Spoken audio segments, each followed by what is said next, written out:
Your cash flow problem isn't going to fix itself. There's not been a more dangerous time than now to leave it unchecked. Look, I've been working in e-com for over 10 years, and over this past year, I don't know if I've seen as much extreme volatility that has worked its way into the D2C niche. And so as I'm looking at this environment, as I'm looking at clients that we're working with, there's not been a time that I can remember that understanding and improving your cash flow is more important. So I'm going to break down 5 quick strategies that I work on with clients, not only to improve cash flow, but just to make sure that it's aligned with the strategies that they're deploying within their business. So let's just get right into it. So strategy number 1 is to understand and maximize your cash conversion cycle, especially when it comes to inventory. And I harp on inventory all the time. It's one of the most important aspects of your brand, including gross profit, cash conversion cycle, how much inventory that you have on your balance sheet. I mean, we go on and on and on, but we want to focus on the cash conversion cycle. So what do I mean by that? I'm talking about the cash conversion cycle is the number of days it takes to take your inventory investment and turn it back into cash. So pretty simple definition there. So what are the things that we look at? Number of days to pay suppliers, number of days inventory sits, and the number of days it takes to collect payment. So for D2C brands, unless you're going the wholesale route, days to collect payment is 2 to 3 days based on your merchant processing and deposits, right? So typically not an issue unless you're extending out 30, 60, 90 days with some big box retailers, which I do have clients that are doing that. So we do actively monitor that. But the biggest thing that we are going to focus on is the agreement that we have with the manufacturer and the days that the inventory sits. So we're going to first start off with the manufacturing relationship. Most of the times we have deposit when the PO is placed, we have deposit when it ships, remaining deposit when it ships, right? If we want to not have inventory sitting for as long, we might order less quantity, which then could raise the price per SKU, or we order more quantity to get the price down to increase our margins, but then we have more inventory sitting there. So there's a few things. We want to negotiate with the manufacturer, especially if you have a good relationship with them, on extending out our payment terms. So could we do, instead of going 50% deposit or 30% deposit and then 50 and 70 when it ships, is going like 20, 50, remainder 30 days, right? We just want to keep negotiating that. Or we have deployed this tactic where we might put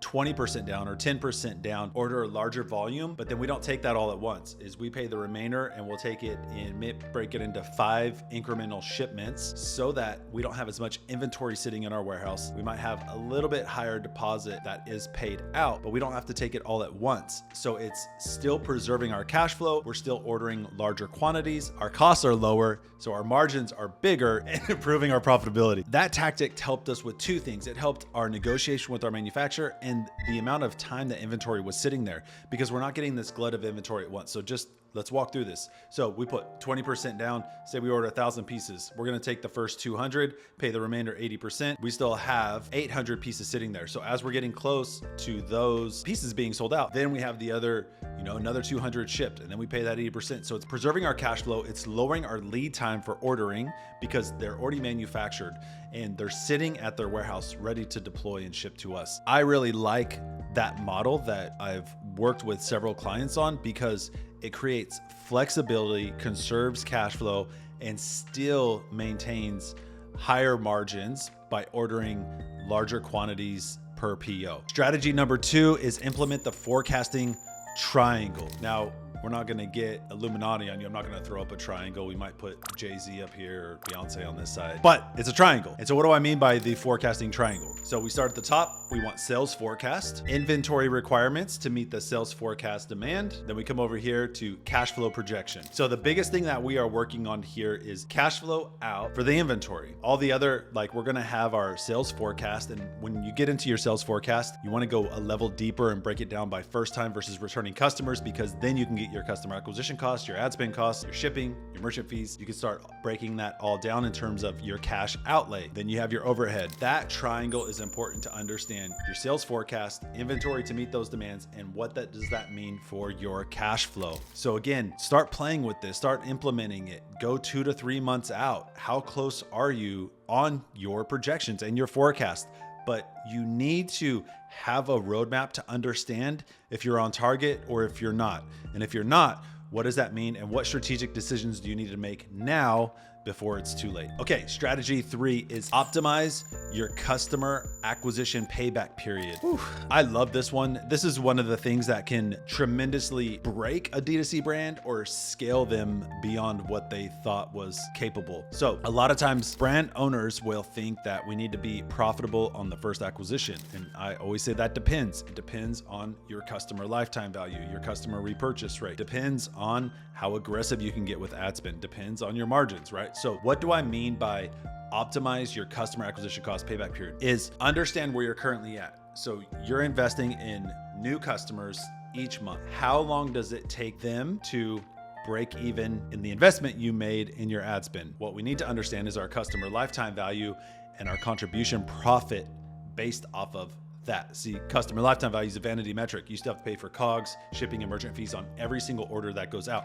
So you want to understand what was your customer acquisition cost for those new customers, and at what point do you break even? Is that in the first month, or are you already profitable the first month? And how that can be detrimental is if you have a strong customer lifetime value, you might be leaving hundreds, if not thousands of first-time customers on the table because you're not getting more aggressive with your ad spend and to acquire more customers that could pay you back in month 2 or 3. And now you might have triple the amount of customers that are continuously coming back and repurchasing compared if you played it safe. At the start, just understand where you're at and understand if you can get more aggressive with that. And I know if I'm telling you to get more aggressive, it might sound counterintuitive, but it's not gonna sound counterintuitive in 3 to 4 months when you have 2 to 3 times more customers that are coming back and repurchasing because you made this investment at the start. So number 4, I kind of go back to number 1, which is build strong manufacturing relationships. This is key because if you have a strong relationship with your manufacturer, you can go back and negotiate those terms. You can go back and get creative with how often you take inventory. You can get creative with how you can pay them and the timing of that. It's not black and white. Everything is negotiable, especially with a manufacturer that you have a good relationship with. I have gone back with every company that I have been the CFO at and negotiated with our manufacturers. I've even flown over to see them to renegotiate with them. And that goes a long way.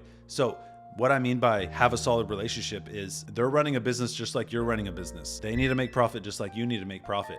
But you need to understand that, one, if you can delay the payments that are going out without sacrificing on the quality of what they are manufacturing, then you need to do that.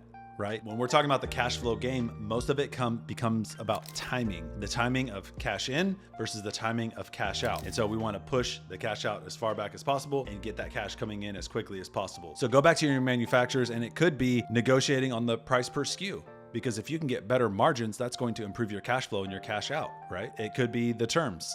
It could be how much inventory you take per shipment. So go back, negotiate with your manufacturer. And number 5 is create revenue streams in down periods. Like, not a lot of people talk about this. And this starts off by going back and looking at your historical revenue trends and understanding where you have seasonality and where you don't. And this is where data takes the emotion out of it, right? Where we dig into these numbers because everything means something. So when you go back and analyze your data, and you, as the founder of the brand, you might intuitively know this, but when you go back and actually look at the data, you can pinpoint the months that you're like, okay, this is historically a down month. If you can understand why, then you can combat that. If you don't know why, that might be a time where you just need to pick up revenue. You need to increase the revenue, and however it takes. So one of the ways is we've implemented with brands is we take old moving SKUs and we blow them out to convert to cash, right? Because they're sitting there. So it does 2 things. Takes SKUs out of the 3PL or off the shelves at the warehouse that's just taking up space. We've been sitting on it for a long time. And again,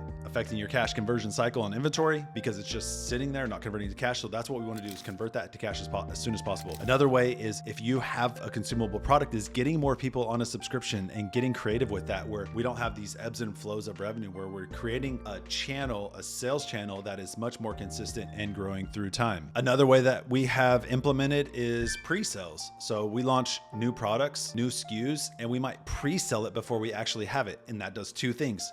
Increases revenue during that time and gives us an idea of how popular this product is going to be, which then can affect our ordering quantity, and we don't over order or under order. If you can implement a pre-sale, sell the products, communicate with the customers upfront when those products will ship, and maintain high levels of communication with those clients or with those customers up until it ships. And another thing could be if you have a product that you could offer at an annual rate to give a discount. Not many D2C brands can do that. That's more of like a SaaS play or something. But if your brand could potentially do that, that might be an idea just to wrestle with, just to linger on. So again, when we go back to this, understand the revenue low points in the year for your brand and figure out ways that you can combat that so that your cash inflow does not take a dip, that you can keep it at a much more consistent rate for month to month. So those are the 5 quick strategies. I hope you found them valuable. Look, cash flow is not about having money in the bank. It's about having options, right? So when times get hard for certain industries and you have cash that you can capitalize on those opportunities, when you have a potential influencer that you can invest in that's going to really move your brand, like it's options. And so what I tell people is when you don't pay attention to this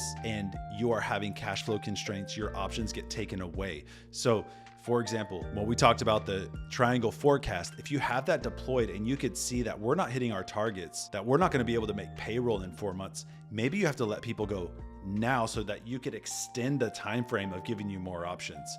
Otherwise, you're going to get to that point and the options are taken away from you. The decision's been made. You can't make payroll. And so that's what I always harp on with founders is you want to always be flexible and you want to be able to make the decisions. You don't want the decisions made for you. And that's why cash flow becomes vital. It's the blood flowing through the veins of your business. So if you found this helpful, click the like button. If you have any questions, comment. I read every single one and I will reply to every comment. If you do not have your cash flow dialed in, feel free to reach out to me. More than happy to get on a call and we can walk through it together. Until next time.